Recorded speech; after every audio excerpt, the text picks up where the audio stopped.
Bonjour Marie et Pierre. Voilà, vous avez rencontré la communication non violente il y a environ 2 ans tous les deux. Et j'aimerais savoir, qu'est-ce que vous avez envie de partager sur le sujet? Moi, ce dont j'aimerais témoigner, c'est la gratitude d'avoir découvert une nouvelle manière d'écouter en fait, et de soutenir et d'accompagner l'autre.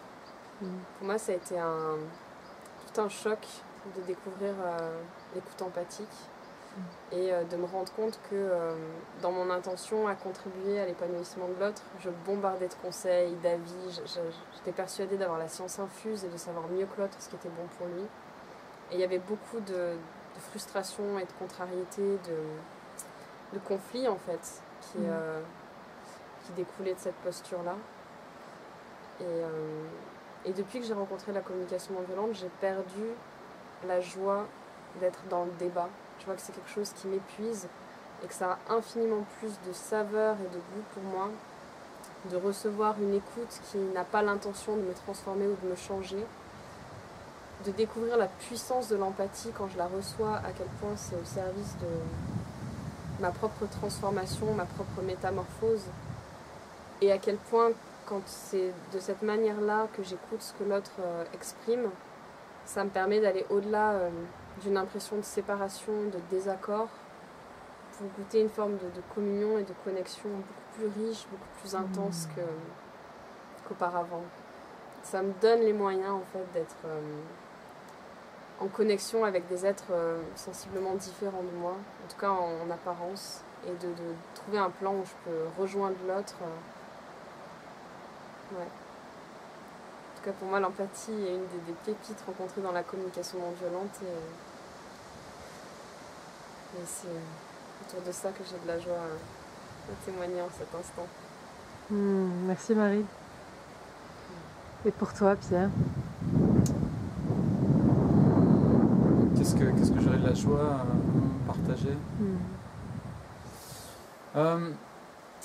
Je crois que, pour être court et précis, moi le truc qui me révolutionne le plus en fait dans la communication non violente, c'est que dans la plupart de mes interactions un peu frictionnantes avec certaines personnes, il y a pour 90% de ce qui se produit, ça se passe en moi.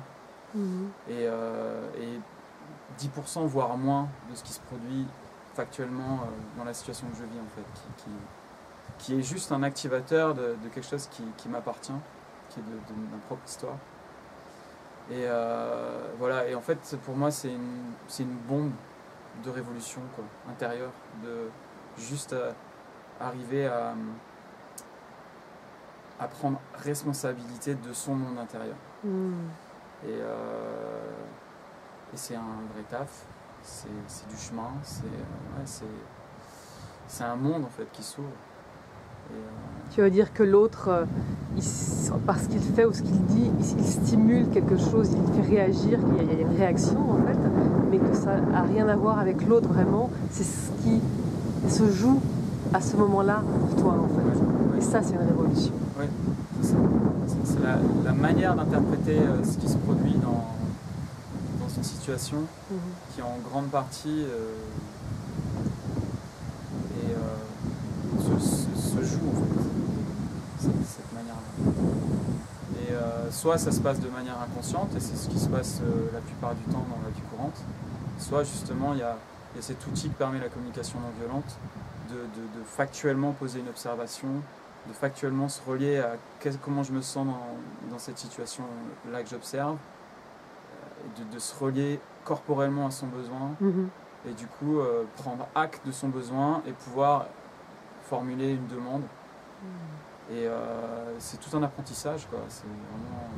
C'est une rééducation. Ouais, c'est une vraie rééducation, carrément. C'est se prendre en main, en fait. Et c'est pas toujours confortable et agréable, hein, parce qu'on aime tellement mettre la responsabilité de de nos frustrations et de nos colères sur les autres. Hein. En tout cas, c'est tellement habituel comme mode. Voilà. Ouais.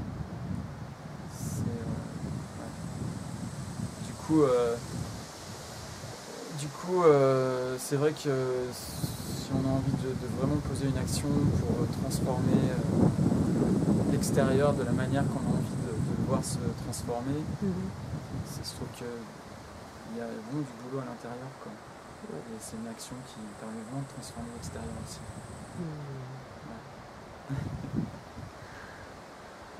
Merci à tous les deux pour votre témoignage et bonne continuation et intégration sur le chemin de la communication non violente. Merci. Merci de nous avoir permis de témoigner aussi. Ouais. Merci Marie. Merci Pierre.